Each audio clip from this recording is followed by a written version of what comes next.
On va faire des maths nous aussi. 324 000, ok, c'est ça ton chiffre. Sur un bateau qui prend 300 captifs. Un bateau. On n'a pas la destination.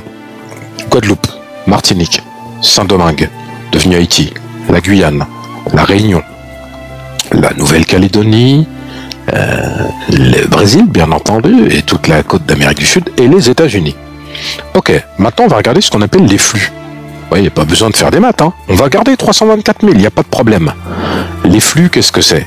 C'est le nombre, enfin les flux, c'est d'abord les destinations. Départ Bordeaux, départ La Rochelle, départ Nantes, départ Le Havre, départ l'Afrique. Départ l'Afrique, Côte d'Ivoire, Côte d'Opale, au niveau du Cameroun, au niveau du Sénégal, de Gorée, etc., du port de Ouidah. Maintenant, on va rajouter les Français, les Hollandais, les Anglais, les Allemands, les Portugais, les Espagnols. Et bien entendu, on parle d'armateurs qui disposent de navires négriers. On a évalué simplement au niveau des navires négriers français à 2700 navires armés, armés par des compagnies, hein, la compagnie des Indes, etc. Toutes les compagnies maritimes dédiées à la traite atlantique. On a plus de 6 compagnies identifiées qui ont en moyenne plus de 1000 navires et la France c'est 2500 à 2700 navires répertoriés. On prend le début de la traite atlantique et sa fin supposée, sachant que les Français vont abolir les derniers, mais qui vont continuer après ce qu'on appelle les opérations de cabotage. Et là, tu n'as pas pris le cabotage. Sais-tu seulement ce qu'est le cabotage? Alors, comme tu ne le sais pas, on va le dire aux autres, c'est quand on prend un navire, par exemple, qui est enregistré pour aller chercher, admettons, des captifs au port de Ouidah, et qui va s'arrêter tout seul, sans aucune déclaration, en Côte d'Ivoire, alors qu'au port de Ouidah, il a chargé, par exemple, les fameux 300 captifs. Il va en rajouter 200 en faisant du cabotage. Le cabotage, c'est pour ne pas payer de taxes. Alors, il y avait une police maritime, hein, les Anglais surtout, qui arrêtaient ces bateaux-là et qui vérifiaient. Tu as 300 esclaves, tu as payé une taxe au départ de Ouidah, au comptoir où tu les as pris, et finalement, quand on te contrôle, tu en as 500, ou 400, ou 450, peu importe. Eh bien en fait, tu vas être rectifié, tu vas payer cette taxe. Donc le cabotage n'est pas pris en compte dans tes calculs. Donc regarde bien, 324 000 et on multiplie par la moyenne des voyages tels qu'ils sont énoncés dans différents ouvrages occidentaux, pas que Klein, n'est-ce pas? Grenouillot ou les autres. Nous sommes en moyenne à plus de 57 voyages par mois. Ce qui déjà nous donne plus 324 000 sur 4 siècles, mais plus de 18 millions. Premier problème.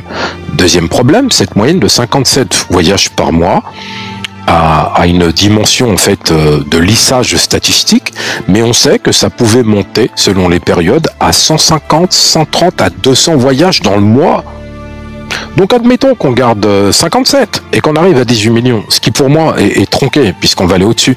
Est-ce que tu as pris en compte le fait que quand ils récupéraient des captifs, je l'ai déjà dit, Cheikh Anta Diop l'a dit, on l'a tous dit sauf toi, quand ils allaient récupérer, capturer des individus, les hommes, et ils regardaient pas par terre en disant viens prendre nos femmes et nos enfants, je l'ai déjà dit mais t'as pas écouté. Ils tuaient pour 100 individus capturés, ils pouvaient en tuer 1000. 1000. Tu les as comptés ceux-là? Eh ben, tu les as pas comptés. T'as pas compté aussi les échecs, c'est-à-dire, on vient sur un village, on vient sur une zone, et on attaque.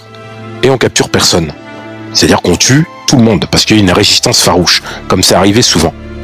Ils sont pas comptés. Il y a personne qui va dire, bon, bah, on était dans ce village, on a tué 800 femmes et enfants, on a tué les hommes, on a tué le bétail, on a brûlé tout le monde, on a brûlé la terre. C'est pas compté. Tu l'as compté, ça? Non, tu l'as pas compté. Donc, résultat des courses. Ta vidéo sert absolument à rien. J'ai détruit tes arguments. Ce que tu vas faire, c'est prendre la mienne et me détruire si tu en as envie.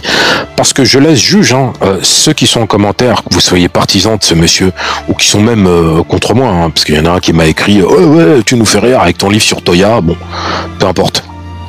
Venez en commentaire, il n'y a pas de problème. Vous avez vu, moi je publie tout, même quand on me traite de chameau, je les publie. Venez en commentaire et dites-moi que j'ai tort. Je le dis et je l'affirme haut et fort. La traite atlantique, c'est plus de 250 millions de morts. C'est une extermination de masse jamais vue dans l'humanité. Et les historiens occidentaux ont tout intérêt à la minimiser pour des raisons historiques. Parce que la revendication dans les génocides, c'est la Shoah, avec 6 millions de juifs.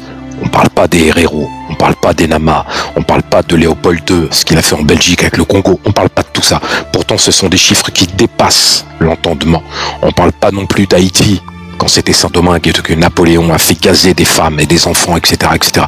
On n'en parle pas, ça s'appelle la négation de l'histoire.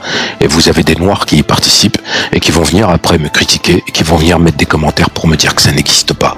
Et il y en a un aussi qui m'a dit, à quoi ça sert de parler du passé ? Je vais te dire à quoi ça sert. La négation de l'histoire, la négation de l'identité, ça commence par ça. Quand tu vas dans une bibliothèque, je l'ai déjà dit en conférence et je vais le répéter parce que c'est important. Tu vas dans une bibliothèque, tu cherches des livres sur l'histoire de l'Europe, sur l'histoire de la France, tu as des milliers de références. Cherche maintenant l'histoire de l'Afrique. Voilà, à part chez Anta Diop et les auteurs que l'on connaît. Et encore, chez Anta Diop, tu le trouveras pas dans ces bibliothèques-là. Tu vas trouver 3 livres qui vont être écrits par Klein, hein, le fameux PDF, et d'autres baltringues, et qui vont te mettre des choses qui n'ont aucun sens, parce qu'ils défendent d'abord le point de vue de leurs privilèges et de leur communauté. Force à vous. Soyez vigilants, soyez rigoureux, et ne tombez pas dans les arguments dérisoires, et ne devenez pas ce que l'on appelle des esclaves de maison. Aujourd'hui, c'est comme ça qu'on peut les appeler, par la pensée. Merci de vous abonner.